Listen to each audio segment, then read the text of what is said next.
और माँ तो आपसे पूछे बिना कोई काम भी नहीं करती, चाहे वो शुभ काम हो या पूजा पाठ, इसीलिए आपकी मदद चाहिए। वो मेरी बहन है ना बुलबुल, आपने सालों पहले उसकी कुंडली बनाई थी।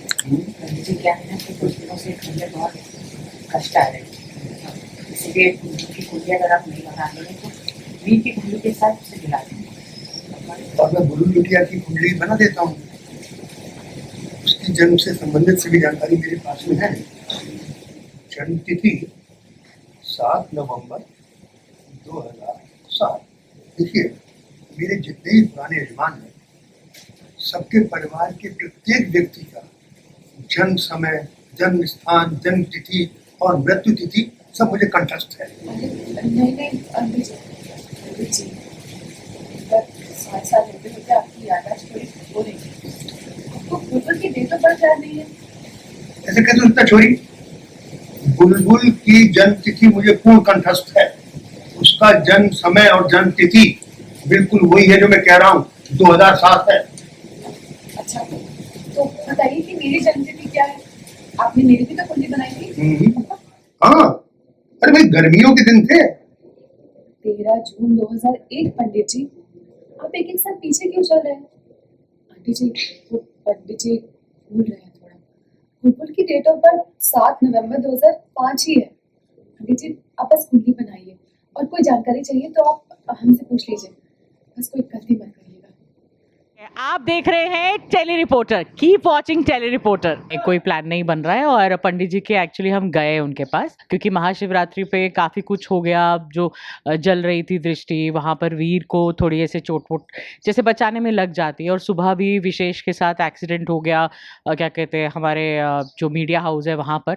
तो कहीं ना कहीं एक वहम आ गया है सुलक्षणा के मन में कि सब जन्मपत्री ठीक से हुई है कि नहीं हुई है, और वही जो है वो दोबारा जो है दृष्टि कहती है कि मैं मदद कर दूंगी।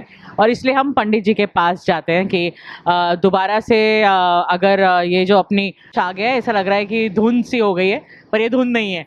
तो बुलबुल जो है उसकी जन्मपत्री दोबारा एक बार हमारे हाथ में आए तो हम वीर के साथ उसकी मिला देंगे। अगर कोई भी उसमें दिक्कत हो तो कोई निवारण करना हो तो वो कर सकते हैं, इसीलिए जो है पंडित जी के पास हम लोग गए हैं। मुझे लगता है कि एक एक्टर जो है वो जब तक जिंदा रहता है वो हर रोज़ कुछ नया नया सीखता ही रहता है। हम एक्टिंग फील्ड के स्टूडेंट्स रहते ही हैं एंड तक।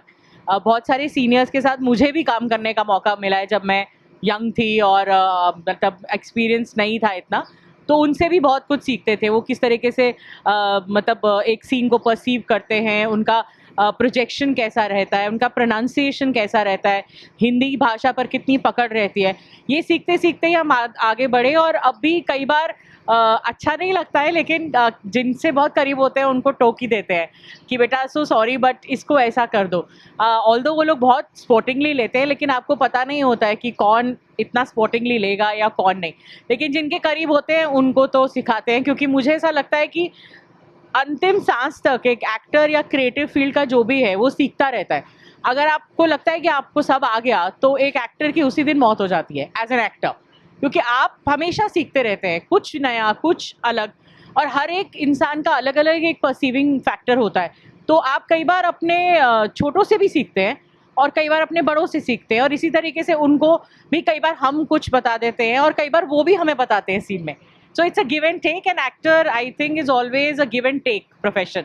आपको जो मिलता है और आप क्या देते हैं वही सीन बनता है, एक अकेला इंसान तो सीन बना ही नहीं सकता। Hi, I am Supriya Shukla and you can see me as Sulakshana in Mera Balam थानेदार at 9:30 PM Monday to Friday only on Colors TV and Jio Cinema.